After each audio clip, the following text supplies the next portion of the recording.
At 3:17 a.m., the church bell rang.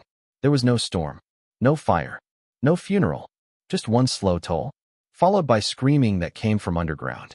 By sunrise, 12 children were gone, and by nightfall, the town pretended they had never existed. In the winter of 1912, the town of Briar Hollow, Pennsylvania, appeared ordinary on every map. A coal town, a church town, a place with rules carved deeper than the roads. But what maps never showed were the locked doors beneath the church. Briar Hollow was built around St. Dymphna's Home for Wayward Youth, an orphanage run by the church and praised in state reports as exemplary. Children were sent there from across 3 counties. Some were orphans. Some were just inconvenient. Records say most were adopted. Gravestones say otherwise. Local families told their children never to walk behind the church after sunset, not because it was dangerous, but because the ground listened. At night, residents reported rhythmic sounds beneath their floors. Not footsteps, not animals. Breathing. Slow. Organized. Patient. When questioned years later, townspeople described a shared understanding. Whatever lived beneath St. Dymphna's was older than the town, and the church wasn't hiding it. The church was feeding it. In 1938, a state auditor named Harold Whitmore arrived unannounced. He was methodical, quiet, obsessed with margins. While reviewing adoption records, he noticed something wrong. Children were listed as released, with no receiving families. Dates repeated. Handwriting changed mid-sentence. Some names were scratched out so hard the paper tore. One page stopped him cold. A column titled Returned. No explanation. No signatures. Just tally marks. That night, Whitmore requested access to the church basement. The request was denied. The next morning, his hotel room was found empty. Bed untouched. Shoes still by the door. His ledger was returned to the church. The returned column was gone. Surviving letters from Briar Hollow children tell a different story. They wrote about being lined up in the chapel after midnight, having their names spoken aloud, then crossed out, being told they were chosen to rest. One child wrote, "They make us sing so it can't hear our fear." Another wrote, "The floor is warm now. It wasn't before." The last known letter was never mailed. It was found years later behind a wall during renovations. It read, "If you find this, don't open the doors. It knows our names now." That winter, the orphanage closed without explanation. No investigation. No trial. No bodies. The church bell was removed. But locals swear it still rings. On nights when the ground begins to breathe. In 1946, long after St. Dymphna's closed, a renovation crew was hired to convert the old church into apartments. On the 3rd day, a worker named Caleb Rowe struck stone beneath the chapel floor. Not foundation. A door. There were no records of a sublevel. No blueprints. No mention in church archives. The stone was older than the building itself. Hand-cut, sealed with something dark and brittle that crumbled like dried blood when touched. Behind it was a staircase spiraling downward. The air changed immediately. Not cold. Not warm. Stale. Lived in. Rowe later said it smelled like copper and wet wool. Like breath trapped for decades. At the bottom was a room shaped like a lawn. Walls curved inward. The ceiling pulsed slightly, as if settling or responding. In the center, wooden benches sized for children. And beneath them, grooves carved into the stone floor. Drainage grooves. The church elders of Briar Hollow were not corrupt men. That's what makes this worse. They believed. Long before coal, before railroads, before the town had a name, settlers recorded something strange about the valley. Crops grew fast. Illness was rare. Stillbirths almost unheard of. But children sometimes vanished. The settlers called it the taking. Instead of fighting it, they made a covenant. Every generation, a few children would be given willingly, not killed, not buried, but returned.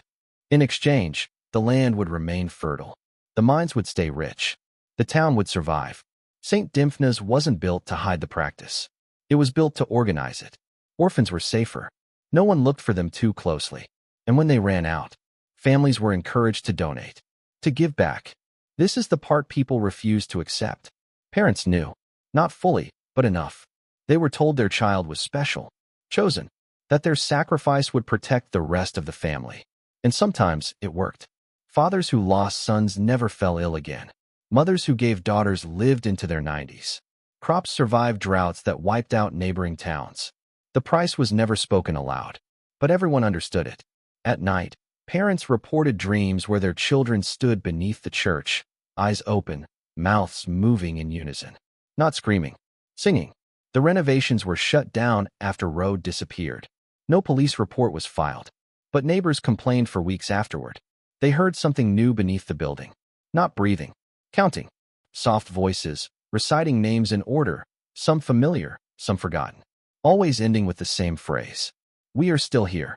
When the building was sealed again, the sound stopped. But the ground in Briar Hollow never cooled. Snow melted faster there. Dogs refused to walk near the church. And children born afterward sometimes spoke of people they had never met. People who knew their names. The final ceremony happened in February 1951. It was never meant to. The covenant required balance. A small number, carefully chosen. But after the orphanage closed, the supply ended. The church basement stayed sealed. And whatever lived beneath Briar Hollow was left waiting. Waiting turned into hunger. That winter, the mine collapsed twice. Crops rotted in frozen soil. Livestock were born wrong, blind, hairless, breathing for only minutes. The elders met in secret. For the first time in over a century, they agreed to reopen the chamber. This time, there would be no orphans. Only town children. 6 children were chosen. Not at random.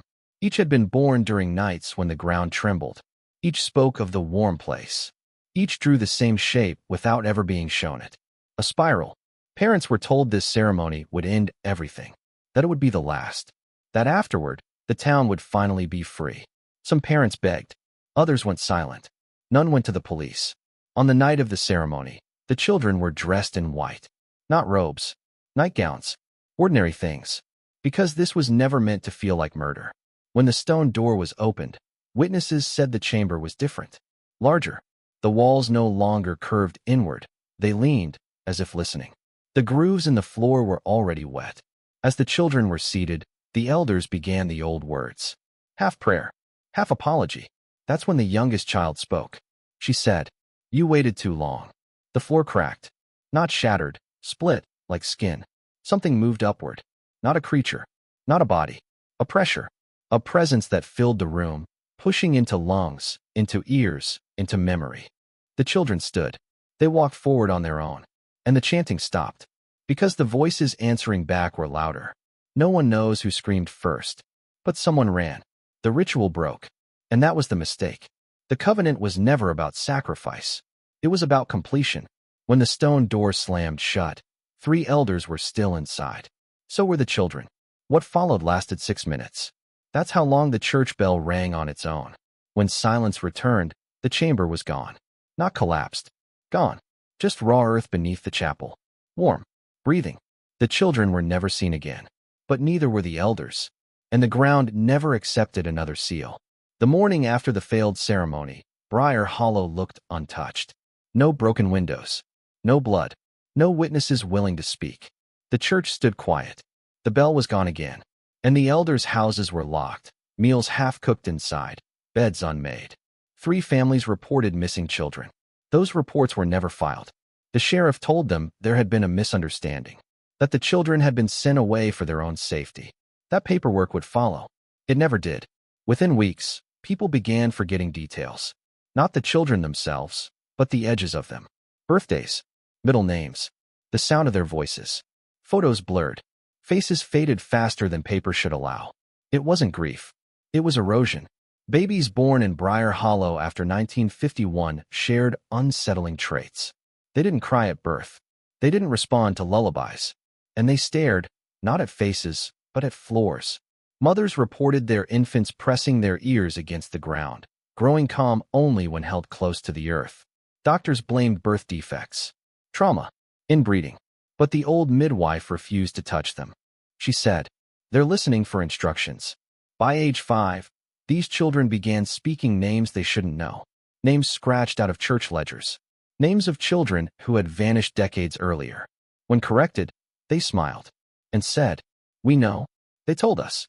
Briar Hollow didn't collapse all at once. It thinned. Mines flooded.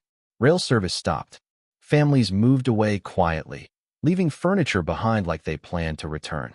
Houses sagged inward. Foundations warmed to the touch even in winter. Grass refused to grow in patches shaped like spirals.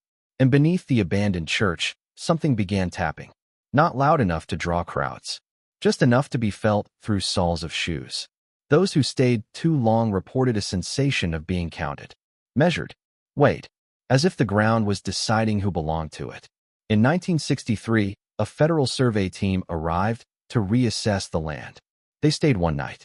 Their report lists unstable soil and uninhabitable conditions. But one sentence was crossed out so many times it tore the page. The earth is hollowed by use.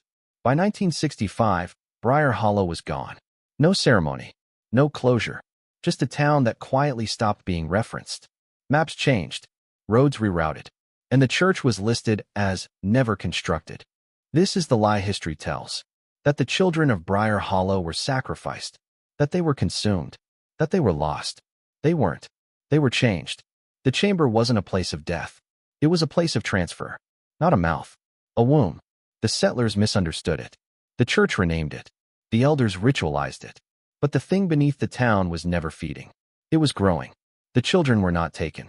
They were absorbed into structure. Memory. Voice. Pattern. Thought. That's why the voices were organized. That's why the counting never stopped. That's why names mattered. They weren't offerings. They were building material. The covenant was never protection. It was containment. What lived beneath Briar Hollow was not evil in the human sense. It was old. Pre-settlement. Pre-language.